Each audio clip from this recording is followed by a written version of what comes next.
bu dee abonné go ci sunu page bi mën ngaa bës foofu ñu bind s'abonner nga bësaale cloche boobu ngir ngay mën di am sunu yeneen i notification wala saa sunu dugalee beneen vidéo bu bees. dafa am loo xamante ni ku benn réponse bu ñu bëgg a indi rek ci loo xamante ni suñu benn naataango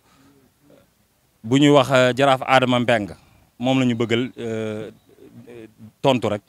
waaw gannaaw nag bu ñu nuyee waa Sénégal yëpp.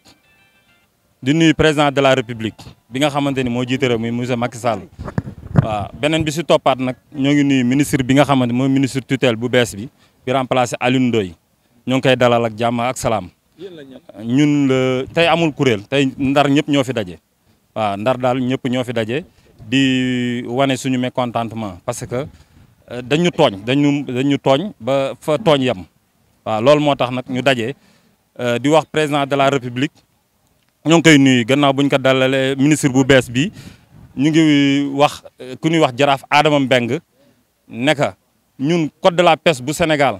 gisuñu si fépp fu ñu dalalee ne jaraaf Adama Mbengue yow yaa jiite nappkatu Sénégal yëpp yow yaa war a waxal mool yi ba mu osé dem ca kanamu président de la république ci conseil des ministres naan que lii moo baax ci napp gi lee moo baax ci napp gi ak lee moo bon ci napp gi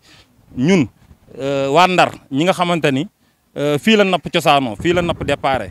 dañuy wax ne jaraaf Adama Mbengue li mu wax dara du si dëgg tey dara du si dëgg suba dara du si dëgg gannaaw suba. ñu dégg bi nga xamante ne que président de la république woo na acteurs yu bare di leen laaj si secteurs yi ñu nekk lan moo sa xew ñu gis ku ñu tuddee jaraaf Adama Mbengue kooku daal dee wax loo xamante ne daanaka moom xamu ko ndax maîtriser wu ko te it si bi ñu ko li ñuy sentir mooy moom du mool. comme du mool nag warul woon wax si baatu mool yi ndax mool yi yabaluñu ko képp koo xamante ne que yàlla dafa def nga yore ndombay tànk ci napp gi da ngay ñëw fekk si waa Ndar waa Guet Ndar ñu teg la ci yoon bay doo échec ndax successeur am yi passé woon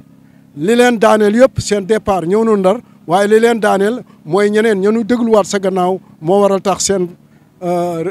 affaire bi ñu nekkoon maanaam échec. ñuy wax monsieur le président de la république dañu bëgg moom mu waxtaan ak i ministre am yi nga xam ne moom la ñu jox mooy ministre de pêche bi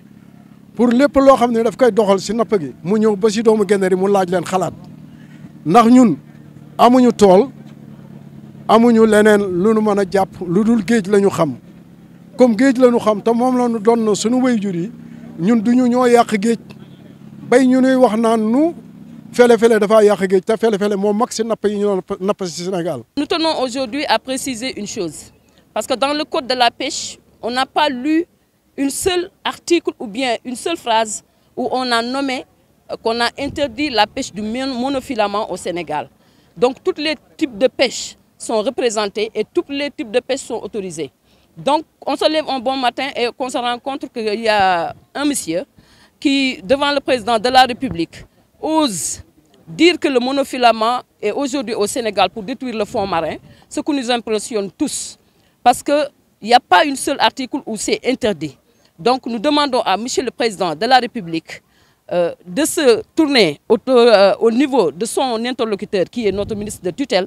d'écouter ce qu'il a à dire, mais aussi de ne pas donner une très grande signification à ces genres de messieurs qui disent qu'ils représentent la pêche alors qu'ils nous ont été nommés au niveau de quel site. Ici à Saint-Louis, on n'a pas entendu ou bien on n'a pas nommé quelqu'un pour lui dire que c'est vous qui représentez aujourd'hui tous les types de pêche au niveau du Sénégal. Donc, ce que nous demandons à notre ministre, c'est-à-dire d'écouter les acteurs, ceux qui l'ont vécu et ceux qui peuvent aujourd'hui le dire des choses ou bien écrire un mémorandum qui va le servir de feuille de route pour qu'il puisse faire son travail comme il le faut. Toute la communauté des professionnels de la pêche de Guet Ndar, à savoir l'ensemble des sous-secteurs, que ce soit la pêche, le mareyage, la transformation, la manutention, tous les secteurs sont aujourd'hui réunis pour discuter, échanger sur la pêche, sur l'ouverture prochaine, le démarrage de la campagne de pêche, mais aussi pour apporter un démenti à un certain Jaraaf qui,